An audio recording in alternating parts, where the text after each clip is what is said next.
Hey, another batch of 80s cartoon intros.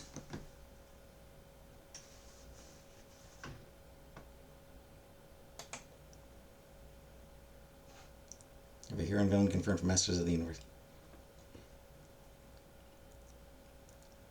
Speaking of 80s cartoons, yeah, upcoming live-action He-Man movie, which is going to have Skeletor played by, for some unknown reason, Jared friggin' Leto. Jared Leto. Leto? I don't know. Whichever. He sucks. I don't know why he keeps getting work.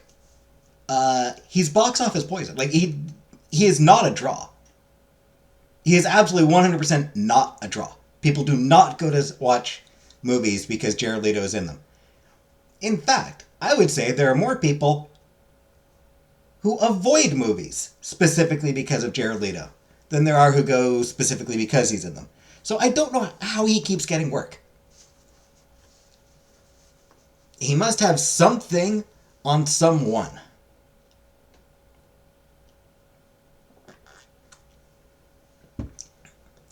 Anyways. 80s cartoon intros. To clean up your room.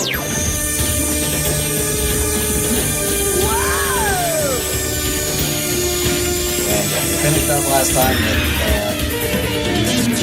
Captain N, Game Master.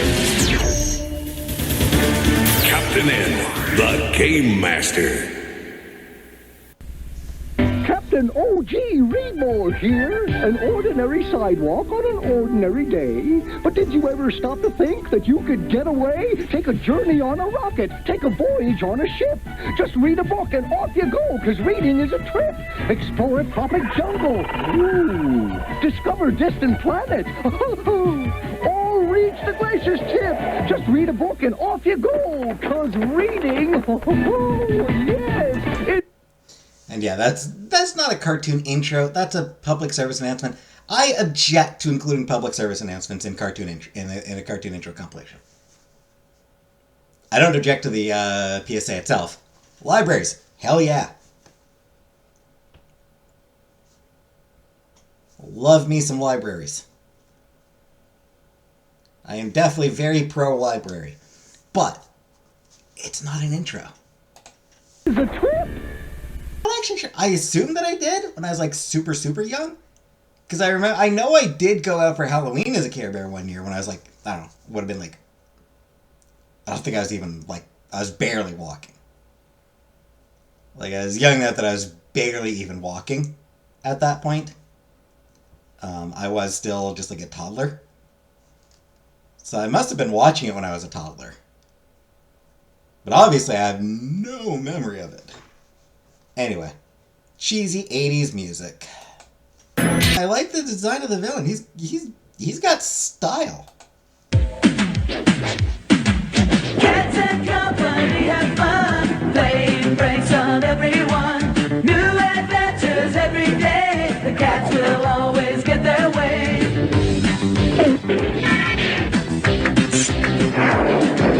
There's a race to be on top. The competition doesn't stop. Mixing with the ladies fair, being charming, debonair. The gang will reign supreme, and no one can deny. The make-up history, and always have them and the sunshine. So join in the jubilee. The cats are great, they'll all agree. Find it. All I'm saying is it any wonder so many kids, from the 80s and 90s, is it any wonder so many of them grew up to be furries?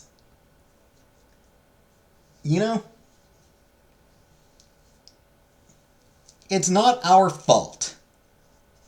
It's not our fault that we're furries.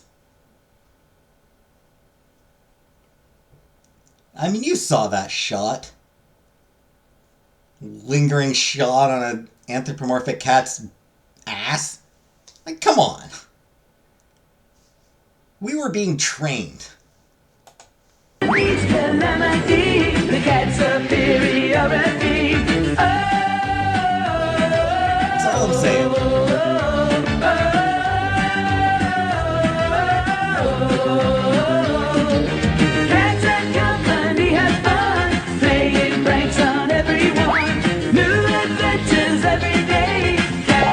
company. They can win it with you. I'm kind of not a fan of that, like, bit where it sort of went up.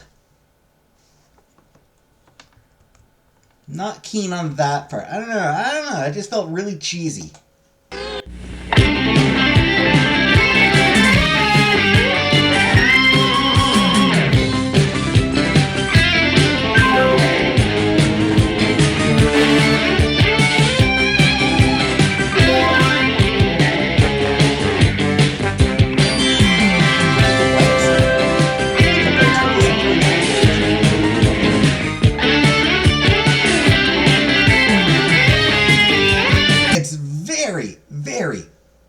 Very clearly just a toy commercial.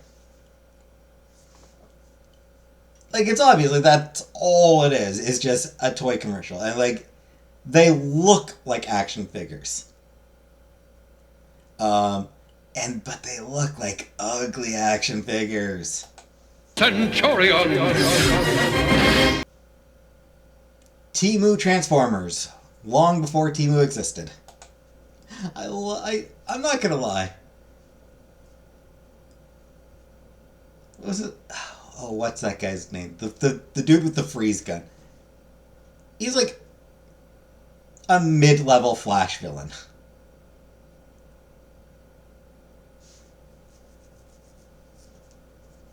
Like, he's not even, like, honestly, he's not even on the level of cool, like, level of, like, Mr. Freeze. He's not even Mr. Freeze level in terms of being, you know, interesting. He's just a mid-level Flash villain. Dude created just for the show. It was just like that's so weird. They created a dude just so they could have an indigenous person. Because everyone else is white. There's a non-white person because it's a pretty white cast. It's a pretty white-looking cast. Not gonna lie, it's a pretty Caucasian cast. Looks so terrible.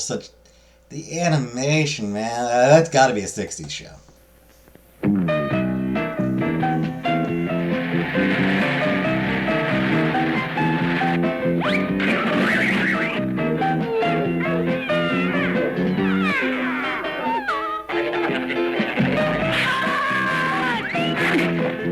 Fun gag.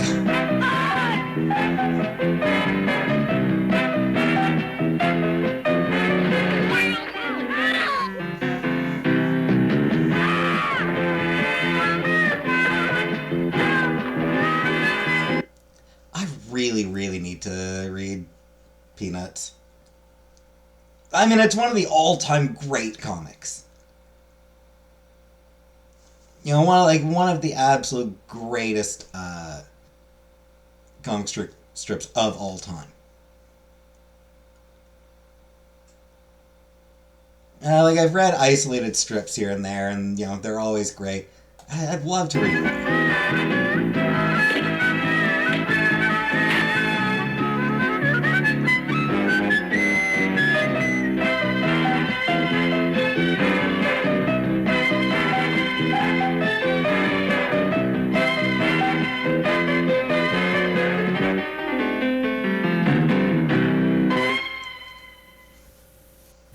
Said it in the 90s intros. Say it again. One of the all-time great intros. One of the all-time great theme songs, cartoon theme songs. I mean, the intro itself, yeah, I mean, it's a standard, you know, cartoon intro, clips from the show and all that. But the theme, such a banger theme.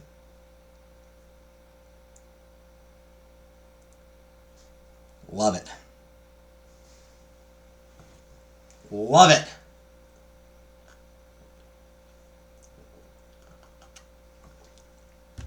Even if it is exceptionally 80s. Still love it. Chuck Norris. Chuck Norris, man of action. Chuck Norris stars in Chuck Norris Karate Commandos. There's something funny about Chuck Norris stars in Chuck Norris. Anyway, Chuck Norris is a douche. Chuck Norris is a hyper-conservative douchebag.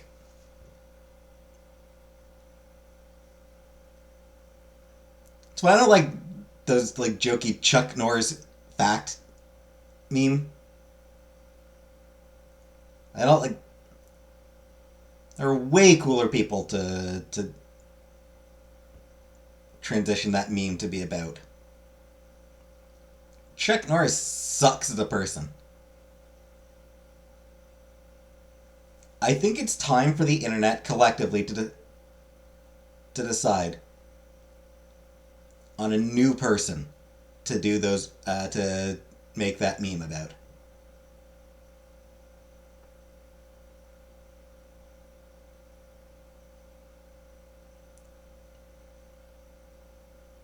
Liam Neeson seems cool and badass.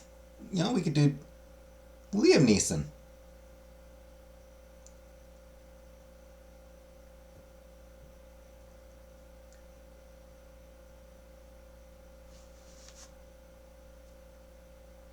You know? Or, you know, I don't know. There's got to be somebody badass. There's got to be somebody badass enough for us to... And like nice enough that we could make him the center of that meme instead of Chuck Norris. And then Chuck Norris can be relegated to the dustbin of history where he belongs. Chuck Norris. He's got nerves of steel and strength to match.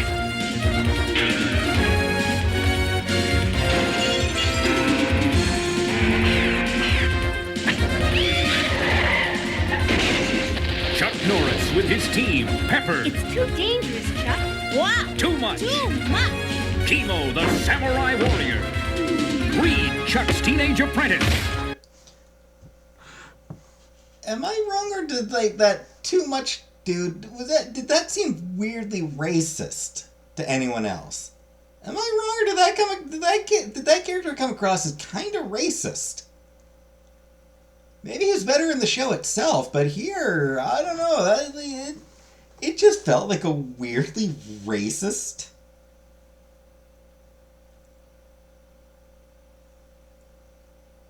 It felt like it might have been weirdly racist.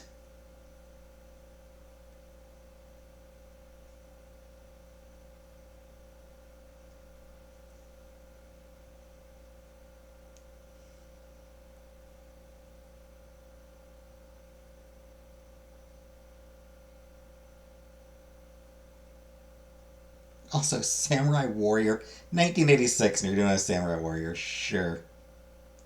And also, can't forget, obviously, multiracial team.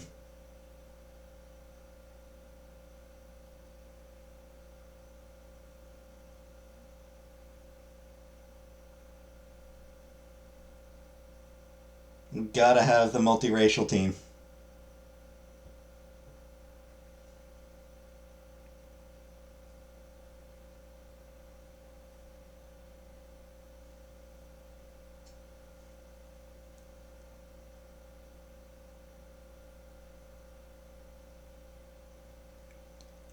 I want to see if other people thought that it was kind of weirdly racist.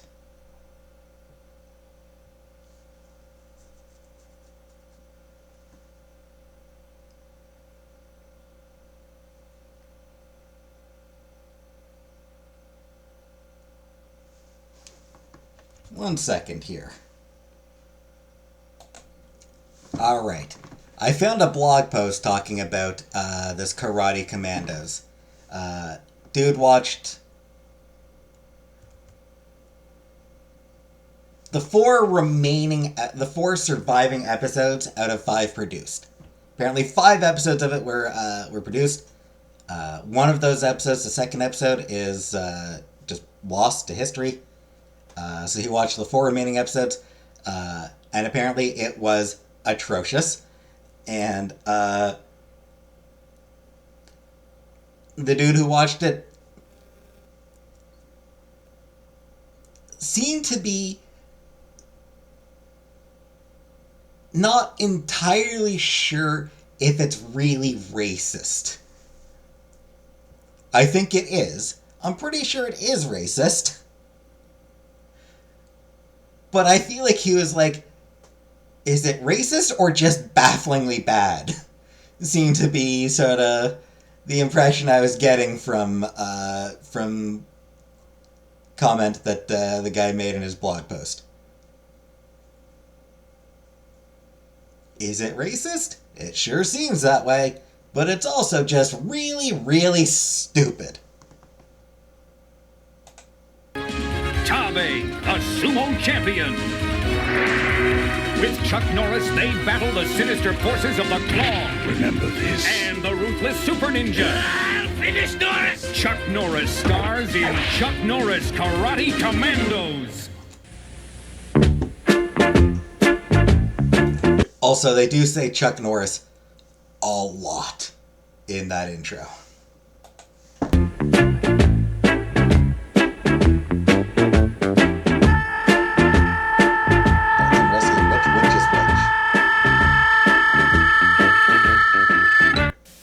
Biggest greatest dog in history. Here comes Clifford. You can count on Clifford for fun and adventure and mystery. Go, Clifford, go, Clifford, go, Clifford, go. Go, Clifford, go, Clifford, go, Clifford, go. Alright, the part is pretty Clifford's learning lines and sounds, learning colors and shapes and sounds, learning to read, learning to rhyme, having fun all of the time. Go, Clifford, go, Clifford, go, Clifford, go. Go, Clifford, go, Clifford, go, Clifford, go. Here comes Clifford, everyone loves Clifford, exploring the world from A to Z. Here comes Clifford, you I'm can digging count this. on Clifford, the biggest, greatest dog in history. Go, Clifford, go, Clifford, go, Clifford, go. Go, Clifford, go, Clifford, go.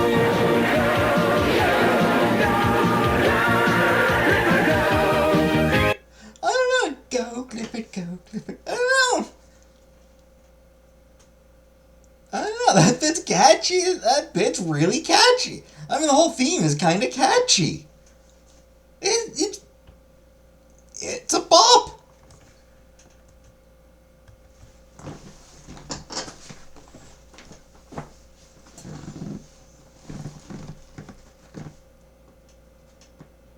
Kind of just a little bit. Reminds me just a little bit of, hey, Mickey, yes, the pretty cat, do you understand? Just a little bit.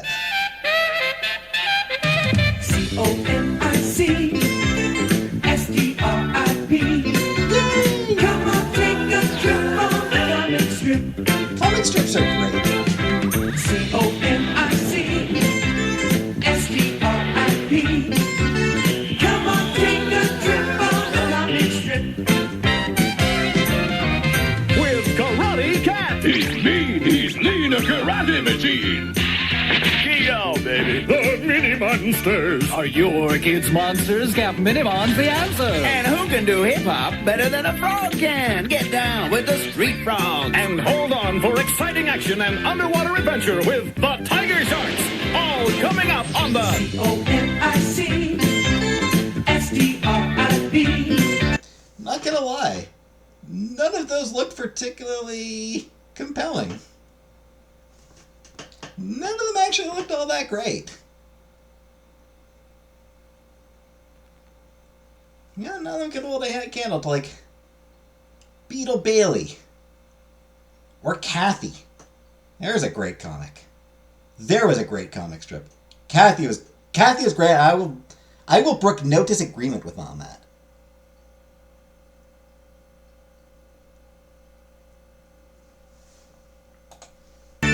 Come on, take a trip on the comic strip. On the comic strip. Yeah, all those particular cartoons looked pretty goofy and silly and not. Adventures of Ed Grimley.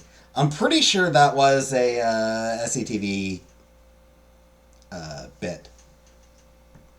So this must be an SCTV spin-off. Not Eugene Levy. God damn it, I can never remember that guy's name.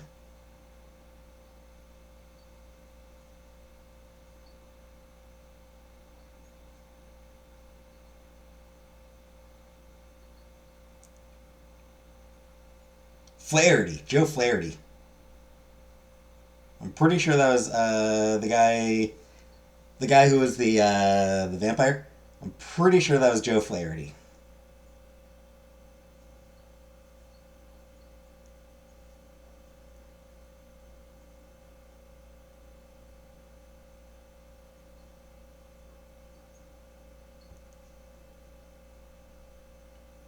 And yeah.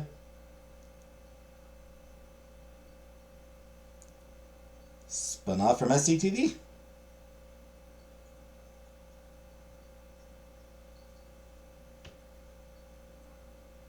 And hey, Catherine O'Hara was also in it. Also counted as starring. Jonathan Winters and Andrea Martin also did voices.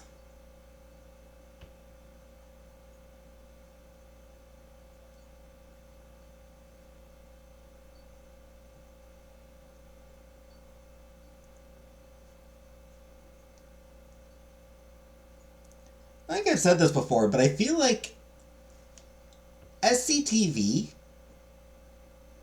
had of all the sketch comedies out there,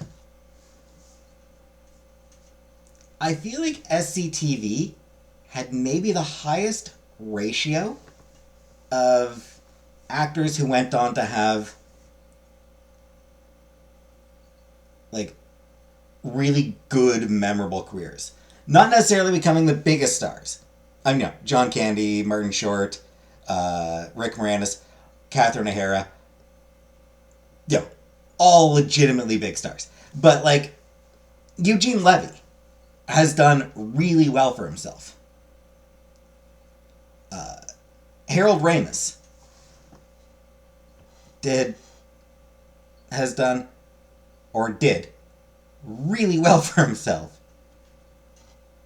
Andrea Martin did really well. Everyone there had really good careers. Everyone from SCTV, just about everyone from SCTV, had a really good career. They weren't necessarily the biggest stars in the world, but they were solid, respectable careers.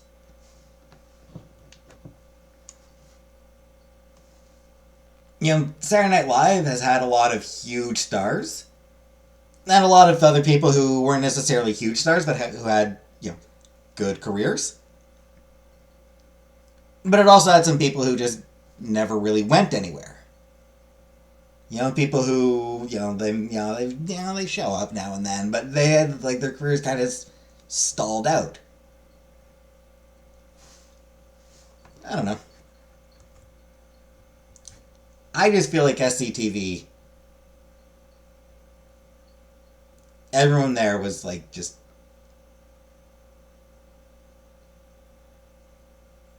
did really well for themselves.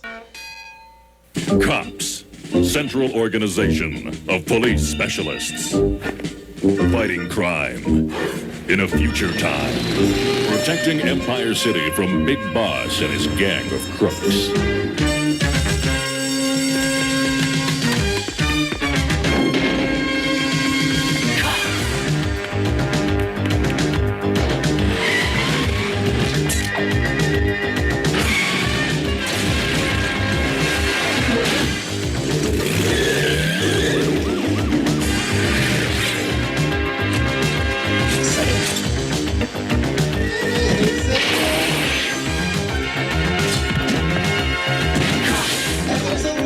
Criminal. Good for them.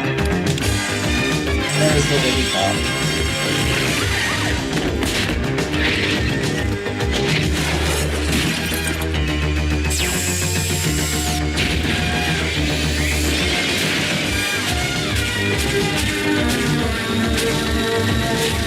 Couple lady criminals. It's crime fighting time. It's crime fighting time? Oh, jeez. What a terrible line.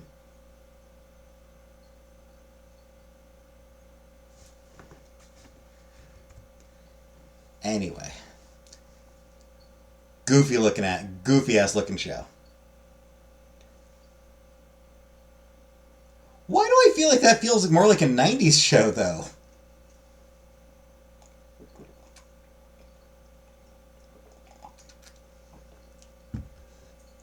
Not a good 90s show, but like it feels like it was ahead of its time.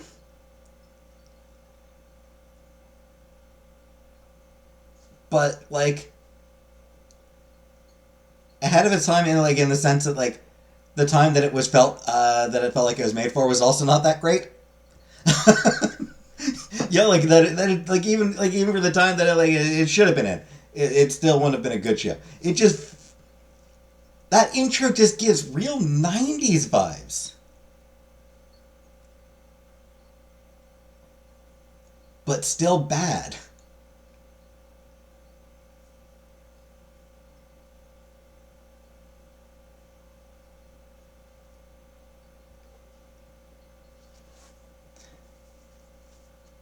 Okay, I love that they had to turn cops into a friggin'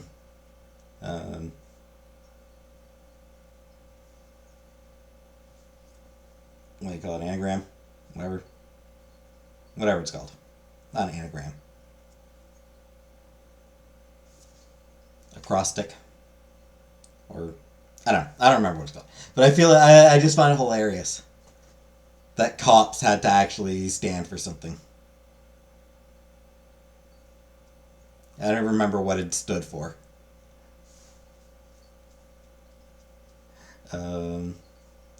Yeah, that show looked like it was probably really like a fun kind of stupid. Or a stupid kind of fun. One or the other. It did not look good. But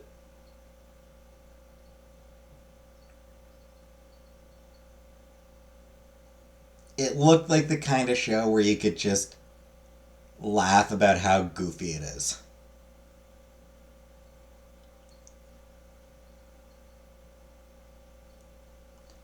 Anyways, next time we finish off part 1 of 4 of the 80s cartoon intros.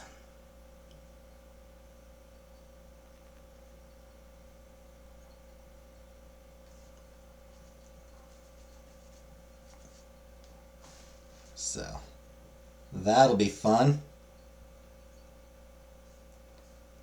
So thanks for watching. And join me for the next one.